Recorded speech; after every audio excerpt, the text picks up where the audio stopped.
everybody, it's me, Margaret, and this is not a magic loop knitting tutorial. There are already plenty of great videos out there for how to do the magic loop. What this is a tutorial for those that are having difficulty mastering magic loop. It's sort of a troubleshooting video, if you will. Now, I suggest if you do not know or have not attempted magic loop before, to go look at some of those videos that are out there and watch more than one, because different styles speak to different people. So after you have done that and tried it and you're still having difficulty, then come back to me and I'll give you some ideas that helped me. Now, I found that one of my biggest problems was that I am spatial relationship challenged. Now, that may not be the case for you, but bear with me as it leads into some of these tips that I'm going to share.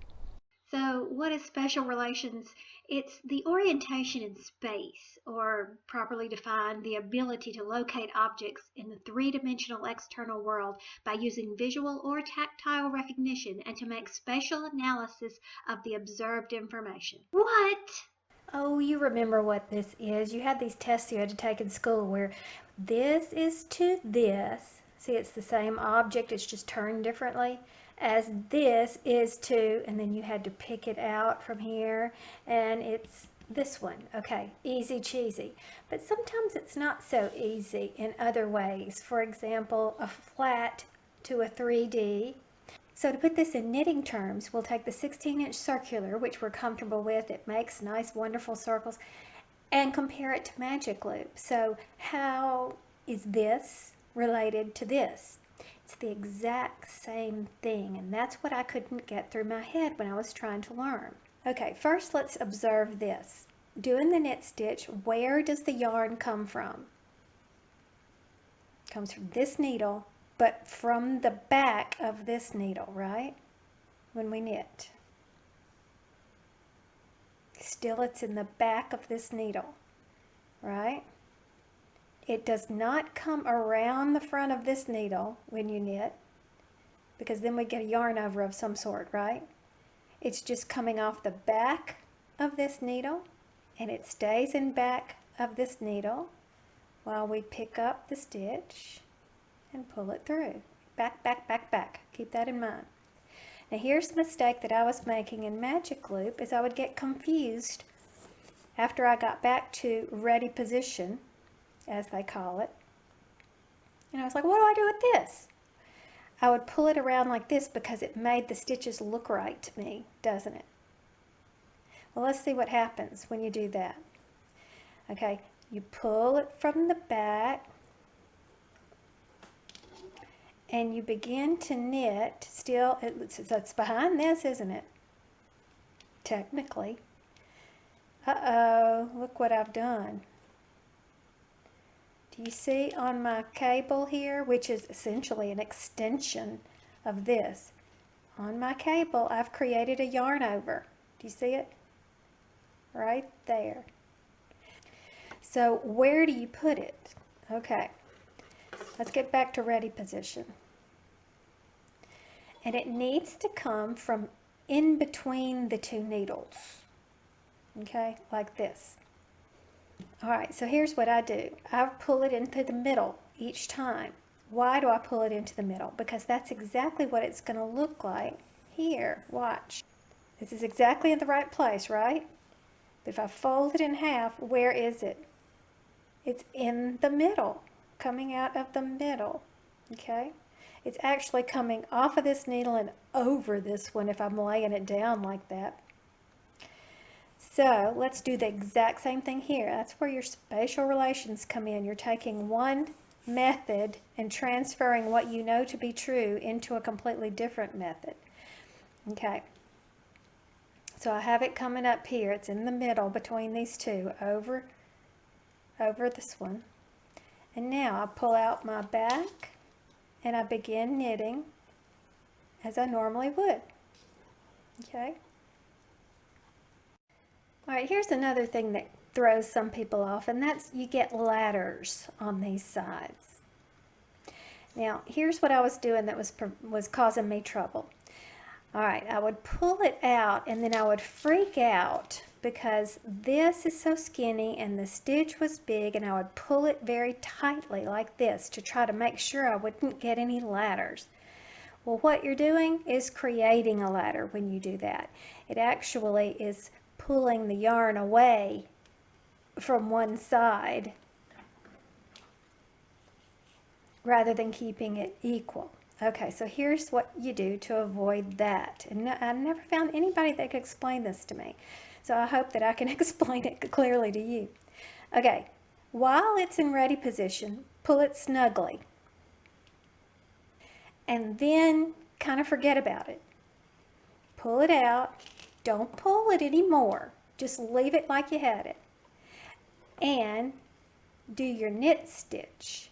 But look, I'm doing very loosely so I don't mess with this over here. But when you pull your knit stitch through, this is what you should be concerned about.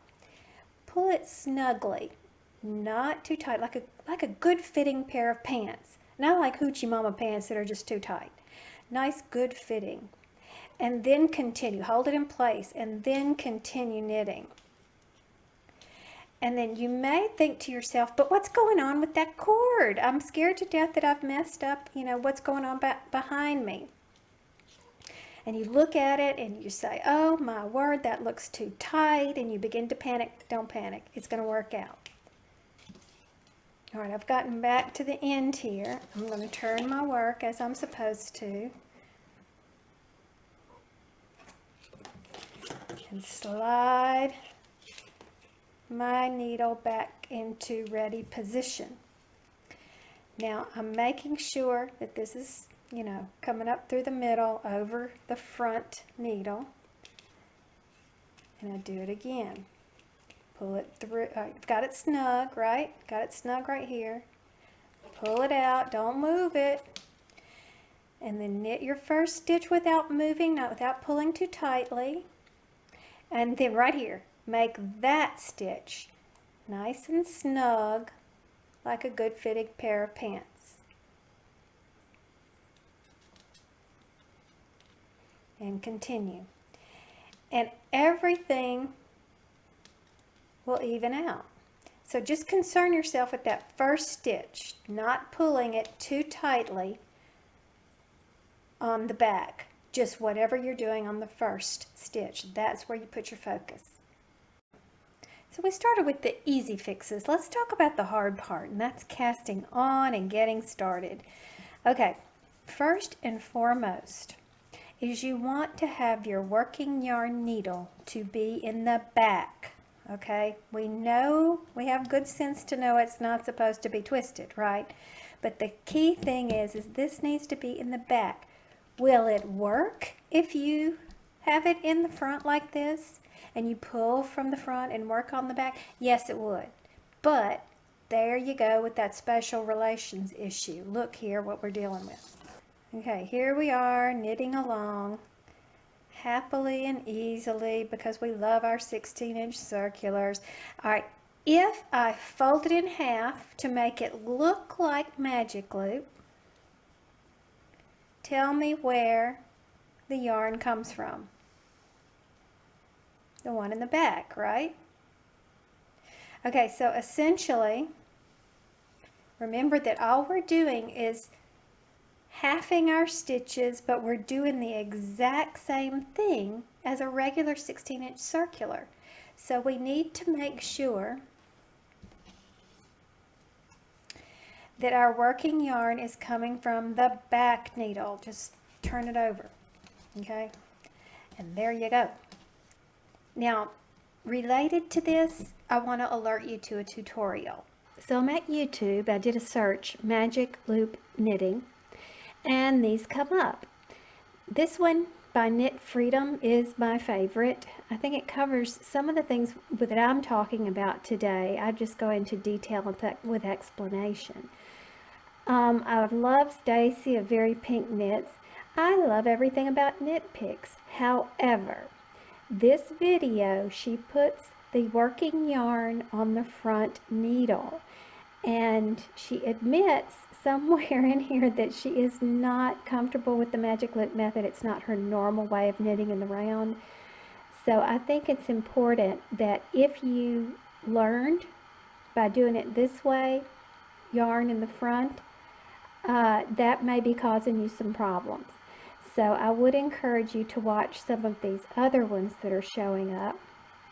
So here we have 16-inch circular long tail cast on and magic loop long tail cast on. Okay, what's the first thing we do? We make sure that this is not twisted, right? And so now, do you see how this looks so very similar? Okay, working yarn coming off of this side. Everything, all the little completed cast-ons are on the inside of the loop, right? And they're on the inside of the loop. I mean, literally, if I smash it, it really looks alike, doesn't it? Okay, so use your special relation skills and copy what a 16-inch cast-on looks like. So we know that the yarn is coming off the back needle, up between the stitches and over the front. That is key. Okay, I'm going to snug it up on the back needle before I pull it out. And then I'm just going to kind of leave it just as it is. Knit, pull it through, and then make sure that you make this a good fit. So normally we're going to do some kind of ribbing. I have 20 stitches total, so there's 10 on this side, so I'm going to do a 1-by-1 ribbing. Okay, I come to my last stitch on this needle. So yay, look at me. I turn it around and I pull it through.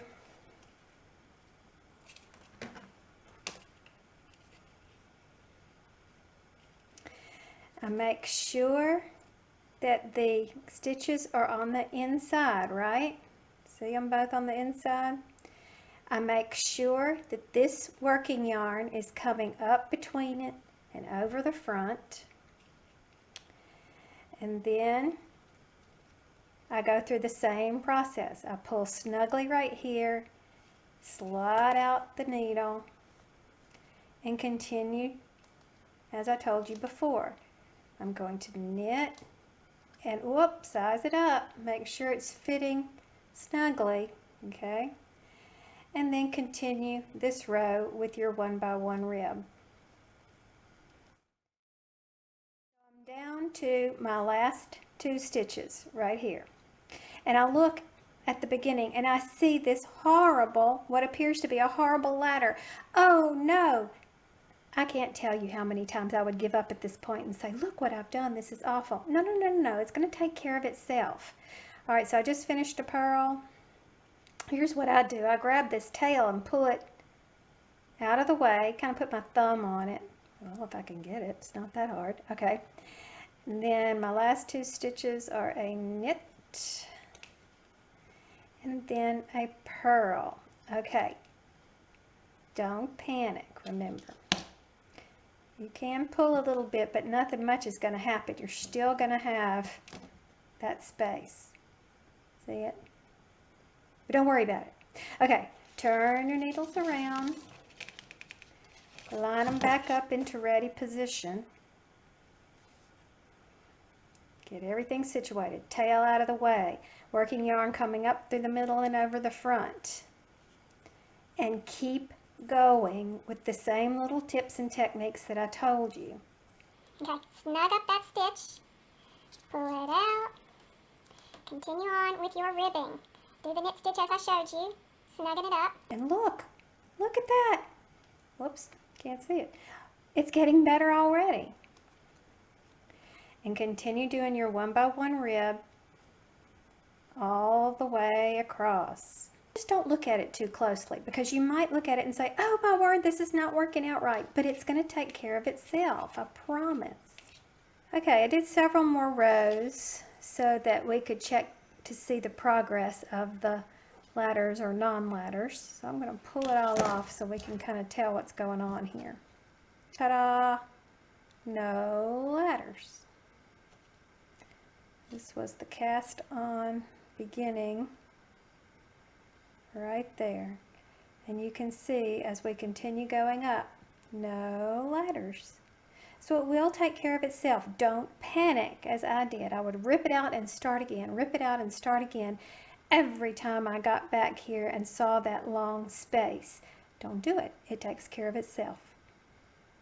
I hope this video was helpful to you in some way, but if you still have questions, drop me a note in the comment section below. Thanks for watching. Bye.